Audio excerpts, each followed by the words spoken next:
जय श्री कृष्णा सम। आप सभी का मेरे चैनल पर स्वागत है। आइए सुनते हैं बुधवार की कथा। एक समय किसी नगर में एक बहुत ही धनवान साहूकार रहता था। साहूकार का विवाह नगर की सुंदर और गुणवती कन्या से हुआ था। एक बार वह अपनी पत्नी को लेने के लिए बुधवार को ससुराल गया और पत्नी के माता पिता से विदा कराने के लिए कहा। माता पिता बोले, बेटा, आज बुधवार है। बुधवार को किसी भी शुभ कार्य के लिए यात्रा नहीं करनी चाहिए। लेकिन वह नहीं माना और उसने वहम की बातों को न मानने की बात कही। फिर लड़की के माता पिता ने अपनी कन्या को विदा कर दिया और दोनों बैलगाड़ी से यात्रा प्रारंभ करने लगी। 2 कोस की यात्रा के बाद ही गाड़ी का एक पहिया टूट गया। वहां से दोनों ने पैदल यात्रा शुरू की। रास्ते में पत्नी को प्यास लगी तो साहूकार उसे एक पेड़ के नीचे बिठाकर जल लेने के लिए गया। थोड़ी देर बाद जब वो वापस लौटा तो वह बुरी तरह हैरान हो उठा, क्योंकि उसकी पत्नी के पास उसकी ही शकल सूरत का एक दूसरा व्यक्ति बैठा था। पत्नी भी साहूकार को देखकर हैरान रह गई। वह दोनों में कोई अंतर नहीं कर पाई। साहूकार ने उस व्यक्ति से पूछा, तुम कौन हो और मेरी पत्नी के पास क्यों बैठे हो? साहूकार की बात सुनकर उस व्यक्ति ने कहा, अरे भाई, यह मेरी पत्नी है। मैं अपनी पत्नी को ससुराल से विदा कर लाया हूँ। लेकिन तुम कौन हो जो मुझसे ऐसा प्रश्न कर रहे हो? साहूकार ने चीखते हुए कहा, तुम जरूर कोई चोर या ठग हो। यह मेरी पत्नी है। मैं इसे पेड़ के नीचे बिठाकर जल लेने के लिए गया था। इस पर उस व्यक्ति ने कहा, अरे भाई, झूठ तो तुम बोल ही रहे हो। पत्नी को प्यास लगने पर जल लेने तो मैं गया था। मैं तो जल लाकर अपने पत्नी को पिला भी चुका हूँ। अब तुम चुपचाप यहाँ से चलते बनो, नहीं तो किसी सिपाही को बुलाकर तुम्हें पकड़वा दूंगा।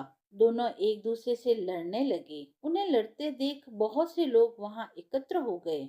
नगर के कुछ सिपाही भी वहां पर आ गए। सिपाही उन दोनों को पकड़कर राजा के समक्ष ले गए। सारी कहानी सुनकर राजा भी कोई निर्णय नहीं कर पाए।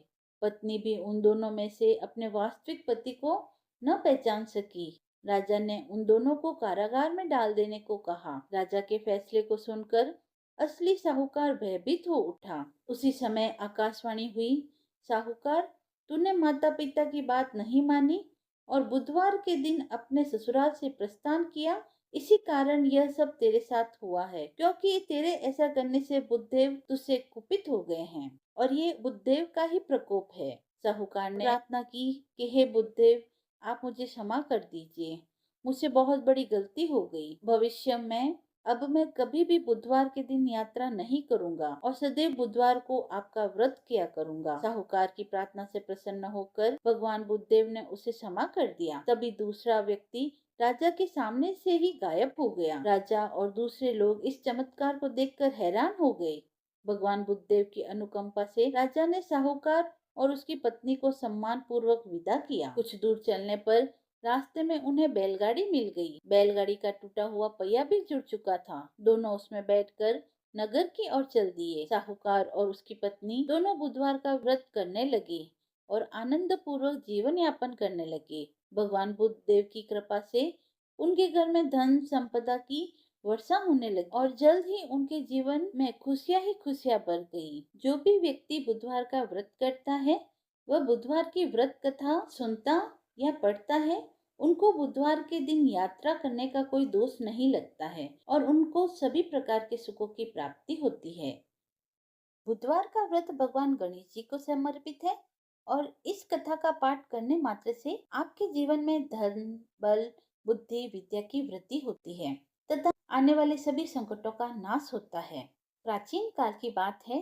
किसी ग्राम में एक साहूकार अपनी पत्नी के साथ रहता था। पति पत्नी दोनों भगवान गणेश की पूजा करते थे और दीन दुखियों की मदद करने के लिए हमेशा तत्पर रहते थे। ईश्वर की कृपा से उनके पास धन धान्य की कोई कमी न थी। बस कमी थी तो एक संतान की। पति पत्नी संतान नहीं होने से दुखी रहते थे। गांव वाले संतान न होने की वजह से उन्हें हमेशा ताना मारते थे। पर साहूकार और उसकी पत्नी को ईश्वर पर पूर्ण विश्वास था। ईश्वर जरूर कुछ अच्छा सोच कर रखे होंगे, ऐसा ही उनका विश्वास था। एक बार पति पत्नी मंदिर में गणेश जी के दर्शन, पूजा व अर्चना कर रहे थे। जब वह पूजा करके बाहर आए तो उन्होंने देखा कि एक बालक मंदिर की सीढ़ियों पर बैठकर रो रहा है। उसके पास किसी को न देखकर पति पत्नी दोनों बालक के पास गए, बालक को शांत कराया और उसके माता पिता को ढूंढने लगे। जब उस बालक के माता पिता पति पत्नी को नहीं मिले तो वह बच्चे को मंदिर के पुजारी के पास ले गए और उन्होंने पुजारी से बोला, ये बच्चा हमें रोते हुए मंदिर के बाहर मिला है, क्या आप इसके माता पिता को जानते हैं? पुजारी ने कहा, नहीं। अब पति पत्नी और पुजारी तीनों लोग बालक के माता पिता को ढूंढने लगे। काफी देर ढूंढने पर बच्चे के माता पिता नहीं मिले तो पुजारी ने साहूकार और उसकी पत्नी को बोला, आप इस बालक को अपने घर ले जाइए। अगर इसके माता पिता इसे ढूंढते हुए आएंगे तो मैं उन्हें लेकर आपके घर आ जाऊंगा। साहूकार और उसकी पत्नी बच्चे को लेकर अपने घर चले गए। काफी समय बीत गया और बालक के असली माता पिता का कोई पता न चला, तो उन्होंने गांव के सरपंच से अनुमति लेकर बच्चे को गोद ले लिया और उस नन्हे से बालक का नाम गणेश रख दिया। कुछ दिन बाद गांव में एक पति पत्नी आए जो चोर थे। गांव में जाकर उन्हें पता चला कि गांव में सबसे ज्यादा धनी व्यक्ति साहूकार है, जिसकी अपनी कोई संतान नहीं है। उन्होंने एक बच्चे को गोद लिया है जिसके माता पिता का कोई पता नहीं है। धोखेबाज पति पत्नी यह विचार करने लगे कि साहूकार को कैसे लूटा जाए। तभी उन्होंने योजना बनाई कि वो उस बच्चे के असली माँ बाप बनकर जाएंगे। योजना बनाकर पति पत्नी दोनों मंदिर में जाकर बैठकर रोने लगे। उन्हें रोता देखकर मंदिर के पुजारी आए और उनके रोने का कारण पूछा। पति पत्नी ने बताया कि आज से 4 साल पहले इसी मंदिर में हमारा बच्चा खो गया था। उसे ही याद कर कर हम रो रहे हैं। तब से हम अपने बच्चे को अलग अलग जगह खोज रहे हैं पर वह हमें कहीं नहीं मिला। पुजारी ने बोला, एक बालक है जो उन्हें 4 साल पहले मंदिर की सीढ़ियों पर मिला था।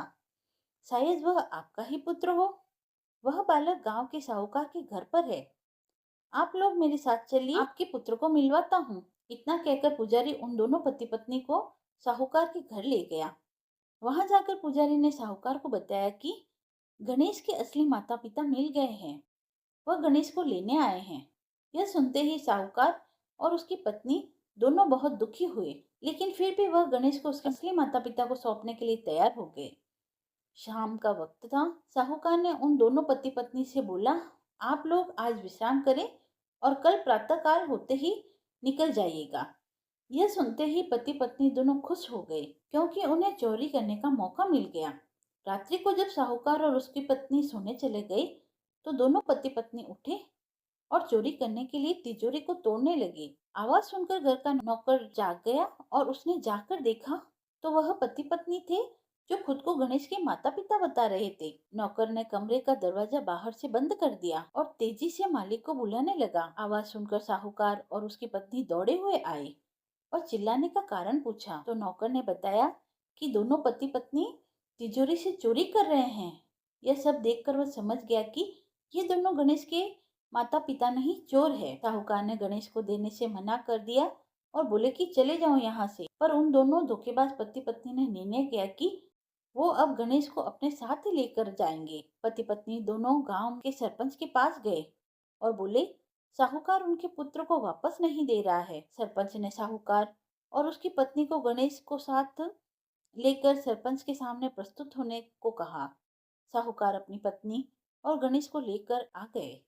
तब सरपंच जी ने फैसला किया कि साहूकार की पत्नी तथा दूसरी औरत जो गणेश को अपना पुत्र बोल रही है, उन्हें सूर्य देवता के सामने अपना आंचल फैला के खड़े हो जाना है। दोनों औरतें अपना आंचल सूर्य देवता के सामने फैला के खड़ी हो गई और प्रार्थना करने लगी। भगवान गणेश के आशीर्वाद से साहूकार की पत्नी के आंचल से दूध की धारा गणेश के मुंह में आ गिरी। यह देखकर साहूकार और उसकी पत्नी को बहुत खुशी हुई और सरपंच ने गणेश को साहूकार को सौंप दिया। वहां पर खड़े सभी लोग गणेश भगवान की जय जयकार करने लगे। हे गजानन जी महाराज, जैसे आप साहूकार और उसकी पत्नी पर तुष्टमान हुए, वैसे ही आपकी कथा कहने वाले, सुनने वाले और हुक्कारा भरने वाले सभी पर अपनी कृपा दृष्टि बनाए रखना। कथा समाप्त हुई। यदि आपको कथा पसंद आई हो तो आप मेरे चैनल को लाइक, शेयर एंड सब्सक्राइब करें। धन्यवाद।